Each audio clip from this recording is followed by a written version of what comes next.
y'all, I'm back. Today I'm going to show you what we do for morning basket.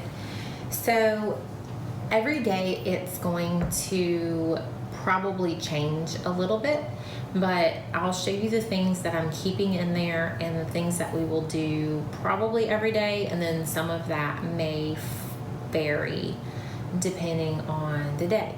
So one of the things that we will always do every day is our hymn study. So if you haven't heard of Happy Hymnody, you need to go check it out. I will link her YouTube channel and her Instagram in the description box. April Brover puts this together, and it is just so awesome. So every month she has a different hymn that she gives you the lyrics, the background, copy work, vocabulary words, a family worship activity, other hymns that you can learn, a coloring page, copy work. So I pay, I think, $3 or $4 to get this hymn guide. This is just a small portion of it that I had printed out, but she does one for each season.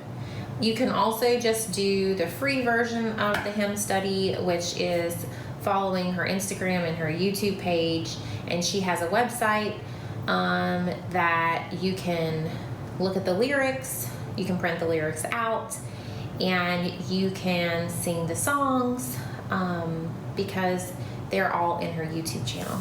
But each of the hymns, she's got the lyrics typed up beautifully. They're always like just so pretty. My plan is to actually frame this each month and have it on my homeschool desk so that the kids see this all the time. I have posted it on our whiteboard before. I just think that since this year I've got a really pretty desk, I'm probably going to frame this in a pretty frame. And so on the bottom of the lyrics page, she'll have who the writer is, who put it to a tune, who translated it, and then the influencing texts from the Bible. So that's all on this hymn page. But then there's also background on the writer of the hymn, and then you've got some of the truths that are within the hymn and the scripture references, so you can read through those with your children. There is a memory verse that you can go over with your kiddos. It talks about, in this lesson, what is the Trinity, and then there are vocabulary words from the hymn. Then there are family worship activities, and I didn't print out the copy work yet for this, but I will, and we'll incorporate that into our school day. And then on the back of this, it tells you how to set a rhythm for your family of getting in the Word, and then more hymns that you can learn. So these are activities that we will do throughout the month of August. This is the August hymn, Holy God, we praise thy name. So for July, it was What a Friend We Have in Jesus. And we did not do hymn study throughout the summer. I had hoped to, and we just didn't. So we haven't done the July hymn, and since we started school this last week of July, we're just going to pick up with this starting in August. When we do our morning basket this week, we'll probably go ahead and start doing this August hymn. So we will do that every day. We will also do some sort of devotional every single morning. So here's a few of the things that I like to use for devotional. So there's a website called kidsofintegrity.com, and there are lessons that you can print out by topic. So like this one is obedience, and it has prayers, prayer prompts for parents and for children. It has activities to do with your kids. It tells you how to, in this one, like speaking a blessing over your kids and rewarding them with like positive affirmations for being obedient. It gives you scripture talking about obedience. There is always a kickoff craft. So one time we did one of their lessons about, I think it was just like using kind words. And so we made a poster that they had like paper tongues that you taped to it, and then every time someone had kind words or they were building someone up, they would get a sticker on their tongue, and then at the end of the time that we set, I think we did it for like a month, whoever had the most stickers won. But it's just a good way for your kids to be aware of speaking kind to others, and also noticing when someone else was speaking kind to them, because that's how they were awarded their stickers, was that someone else noticed that they were doing it. So then there's Bible stories throughout here, and then questions that guide your discussion after reading the scripture with your kids, and the key concepts that they should learn through each of those. It gives you, in this lesson, creative discipline tactics that are biblically based. And so that's just one of them. Look, this actually even has a recipe for cookies and a flop recipe because you weren't following the directions, and then a successful recipe because you did follow the directions.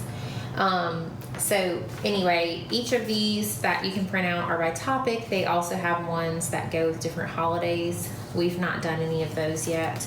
We've only done a couple of these, and I don't even know that we've done any of them all the way through. I just kind of pick these different things up as we go and just kind of choose it by the day. So another book that we have started going through is Theology, and it is really great. It's written by Marty Mikowski, and it just goes through theology, and it's on a level that your kids can understand. In the beginning of this book, it actually tells you as the parent how you can go through this with different ages of children. So it's like a little parent guide, and it tells you, if your kids are ages 6 to 9, how you should go through it, ages 10 to 12, and then teens and adults. And so, like, this is not only for kids. I have learned stuff from this. It's really good for anybody. So this is something that we've gone through. Last year I got this for our morning basket, and we made it a little bit more than halfway through, and then we switched to something else, and we'll probably jump back in with this at some point this year. And then the other devotional that I have in here is my big book of 5-minute devotions. This actually came in our very first curriculum that we ever bought years ago in my father's world, and my little girl loves this, my oldest daughter. It is colorful, it has a lot of pictures, and they're all like animal related lessons, and she's all about animals and nature, so this is something that she really, really enjoys. These are quick lessons, so there's like one day a week that we have an appointment in the morning every week, and so on that day, this is going to be perfect for our morning basket. So you go through this devotional. It gives you a few questions to ask your kid about what you read, and then a scripture that talks about what God says about the devotional.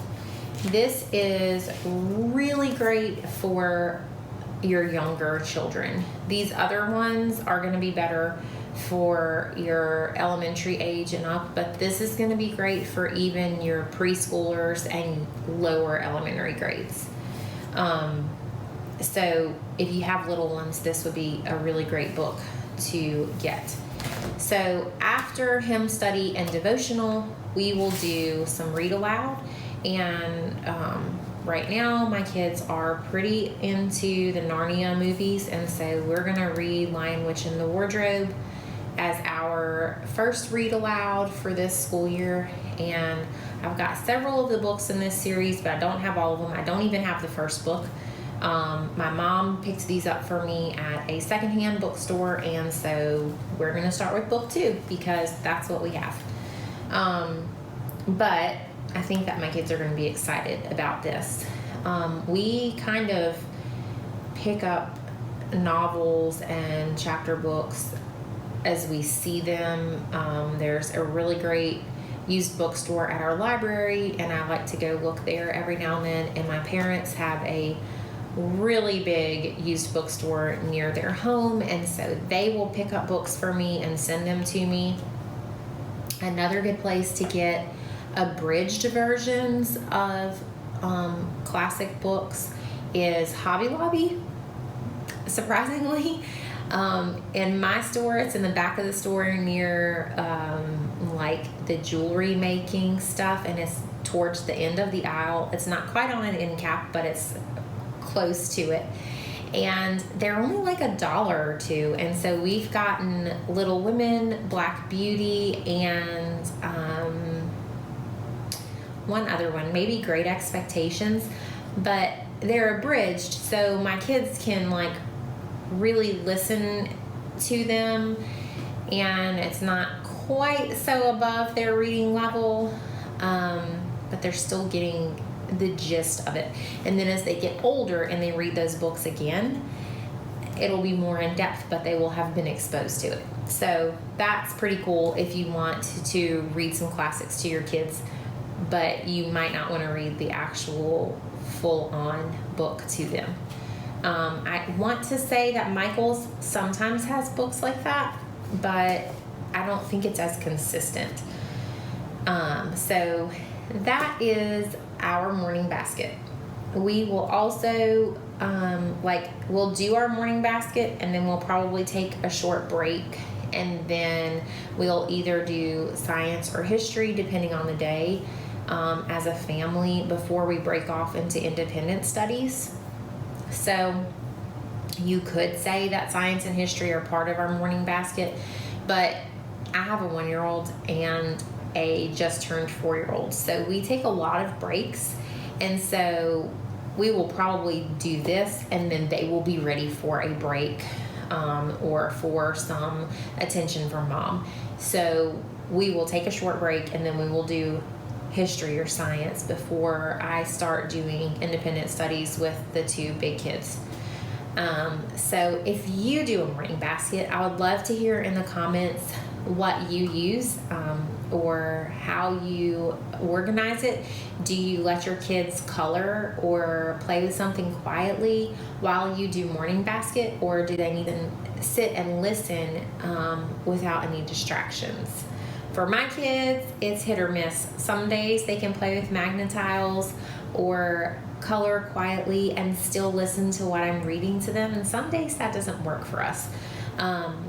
And so I would love to hear how other moms do that, and I just really look forward to hearing from you and getting other ideas.